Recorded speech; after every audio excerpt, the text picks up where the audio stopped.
తాజాగా తన cinema success మీట్లో సమంత రిలేషన్షిప్స్ గురించి మాట్లాడుతూ మహిళలు తమను పరిపూర్ణులుగా చేయడానికి ఒక భాగస్వామి అవసరమని నమ్మకూడదు. ఒక మహిళగా మీపై మీకు నమ్మకం ఉండాలి. మీ జీవితం మీ చేతుల్లోనే ఉంటుంది అని అంది. ఈ వ్యాఖ్యలను నెటిజన్లు గతంలో శోభిత దొల్లిపాళ్ల చేసిన కామెంట్స్ తో పోలుస్తున్నారు. తన పెళ్లికి ముందు విడుదలైన ఒక వీడియోలో శోభిత, ఒక వ్యక్తి అసంపూర్ణంగా ఉంటాడు, మరొకరు వచ్చి ఆ లోటును భర్తీ చేస్తారని నేను నమ్ముతున్నాను.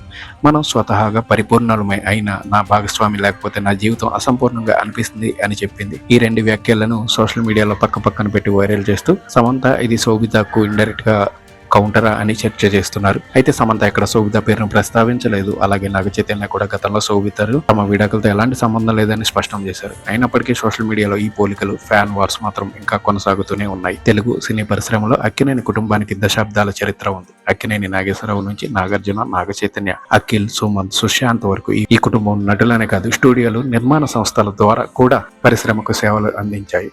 ఈ నేపథ్యంలో సమంత సినిమా ప్రమోషన్స్ లో పర్సనల్ లైఫ్ గురించి ఎక్కువగా ప్రస్తావించడం, పాత వివాదాలను మళ్లీ తెరపైకి తీసుకురావడం అవసరమా అనే చర్చ జరుగుతుంది.